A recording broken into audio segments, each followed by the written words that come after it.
22. I refused an 8th pregnancy. My Amish mother-in-law moved into our bedroom 4:47 in the morning. Kerosene lamp on the kitchen table threw a small yellow circle on the pine floor, and I sat inside that circle, mending the cuff of a boy's shirt. 7 shirts in the basket, 7 sons asleep upstairs, my body still bleeding 3 weeks after the last birth, front of my dress damp with milk that would not wait for morning. I did not hear footsteps. I heard the kitchen door open behind me. A folded quilt, a Bible, a small carpetbag set down on the bench. What I am about to tell you, I have never said aloud in 61 winters. My name is Mary Amish Home, and I was raised in a small old-order settlement outside Gordonville, Pennsylvania. On this channel, I tell the quiet stories that women like me carried to our graves. If you have ever been asked to yield something that was yours, stay close with me tonight, subscribe, and tell me in the comments, what county are you listening from? The door clicked shut. I did not turn around. I knew the sound of Hannah's shawl, the soft drag of wool against the doorframe, the way she always set a bag down with both hands, careful, like a woman placing a hymnal. My needle went through the cuff and back. 3 small stitches. The lamp flame bent toward the window and then stood up straight again. Behind me, Hannah said in her low, kind voice, "I have come to help you, daughter." That was all. She did not say for how long, she did not say why. She walked past me to the stove, lifted the kettle, and felt the side of it with the back of her hand to see if the water was still warm. I should tell you what I had said 3 days before, in the milk house between the cream cans. The midwife had come the week after my 7th son was born, and she had held both my wrists, and she had told me very quietly that another baby could finish me. I went to find Eli at the evening milking. I stood by the cream cans with my apron pocket heavy. I said the word once, no, just that, no more, Eli. He did not look up. He wiped his hands on his trousers. He walked out past me into the yard. He did not answer with a word. 3 days later, his mother walked through my kitchen door before dawn. In the home I came from, a wife did not argue. She yielded. The old word for it was Gelassenheit, a daily letting go, a soft surrender of the self into the will of God and the men God had placed above her. I cannot speak for every plain settlement. I can only tell you what I lived through in mine. A woman did not refuse her husband. A woman did not refuse a child. If she did, no one shouted. No one struck her. The community simply tightened around her, gentle as a quilt pulled up to the chin of someone who could not move. That is the part outsiders do not understand. The harm did not come with a raised hand. It came with a kettle being checked for warmth, and a Bible being placed on a clean dresser. Listen, if anything in this story has already touched a place inside you that you keep covered, light a small lamp tonight and stay with me. Subscribe to this channel so I can find you again on the nights I tell the harder ones. And in the comments, tell me one word, only one, for the kind of quiet you grew up inside. I will read each one, I promise you that. That first night, after the supper dishes were folded away, Hannah carried her rocking chair up the narrow stair to our bedroom. Eli did not stop her. He held the door for his mother the way he had held it for her his whole life. She set the rocker in the corner opposite the bed, between the dresser and the window. She lit the small lamp on the dresser and turned the wick low. She opened her Ausbund. That is the old book of hymns we sang from, songs older than the country we lived in, and she began to read softly, almost humming, the long verses about obedience and yielding. I lay down on my side of the bed in my dress. I did not take off my prayer cap. Eli lay down on his. Neither of us moved. I want you to understand what was on the windowsill above that bed, a small tin of beeswax salve. I had kept it there for 14 years. I used it on cracked knuckles in winter, on the chapped lips of a nursing baby, on my own sore body in the quiet hours after each birth, when no one was watching. It was the one thing in that room that belonged only to me.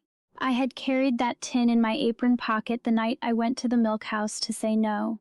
I had meant to ask Eli to twist the lid off for me, because my hands were too weak. I never asked. I set the tin on the sill that same night, where I could reach it from the pillow. and I closed my eyes against the lamp Hannah would not put out. I had seen a chair like Hannah's once before.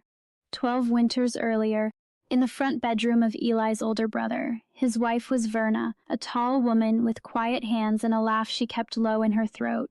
One fall, a rocking chair appeared in Verna's room. No one spoke of it. By spring, Verna was carrying her 9th child.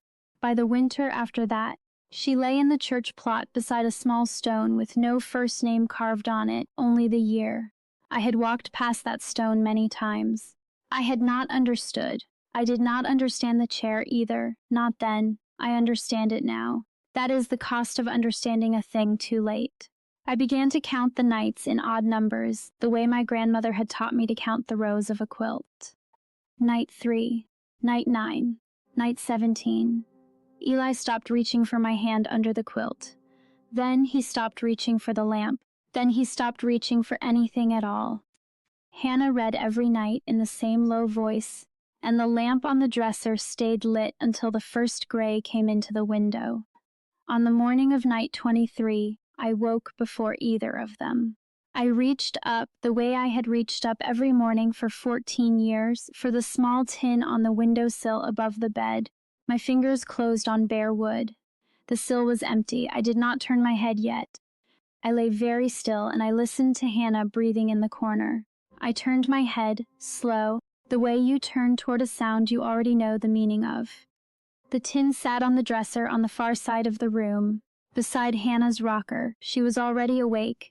Her hands were folded in her lap on top of the closed ausbund. She saw me see it. She smiled, the same kind smile she had given me at my wedding, and she said, "Do you need it, daughter?" "I can fetch it for you," I said. "Thank you, Mother." That was the moment, lying there in my own bed, with my own tin 3 steps out of reach, that I understood what the chair was for. Not punishment, not a sermon, witness. She had only to be in the room. There was a child I had never named to anyone. Between son number 6 and son number 7, I had carried a baby for 19 weeks. I felt him move twice. I lost him on a Tuesday in the wash house, alone, kettles still steaming on the stove. I wrapped him in a piece of clean muslin, and I buried him myself under the lilac at the corner of the garden, where no one would think to dig. I gave him a name inside my ribs, little Matthias. I never said it aloud, not to Eli, not to the midwife, not to God in any prayer the bishop could have heard. My body had been saying no since that Tuesday. Hannah did not know. Eli did not know. Only me, and the lilac and the small bones under it. Night 31. The lamp turned low. Hannah in the corner, her voice soft as flannel, reading a hymn about the yielded heart. Eli on his side of the bed turned to the wall. Me on mine turned to the window, and I saw the whole of it, all at once, the way you sometimes see the pattern of a quilt only when you stand back from it. Hannah was not watching us. Hannah was not scolding us. Hannah was only awake. A third pair of open eyes in a room that was meant to hold 2. She did not have to forbid me. She only had to be in the room. She did not have to take the word no out of my mouth. She only had to make the word yes impossible, so that no one would ever need to ask the question again. That was the whole of it. 3 small stitches through the cuff of a marriage, and it was done. She stayed 41 nights. On the 42nd morning, she folded her quilt at the foot of our bed, the way a guest folds a sheet before going home. She set the ausbund on the dresser, beside the tin of beeswax salve she had moved on night 22. She leaned down and kissed my forehead the way she had kissed me at my wedding. She said, "You are a good daughter, Mary." She meant it. She meant every word of it. It is the part I have not been able to hold in one hand for 50 years. Hannah loved me. Hannah loved me, and Hannah took something from me I will never get back. Both things are true. Both things sat together in her shawl as she walked back down my kitchen stairs. The system did not need a wicked woman. It only needed a kind one willing to sit in a chair. That is what I have come to understand in the long quiet of being old. No one in my settlement was a monster. Not Eli, not the bishop, not Hannah. They were each of them lost inside the same room, each of them holding a lamp they had not lit themselves. And I will tell you something I have only said to God.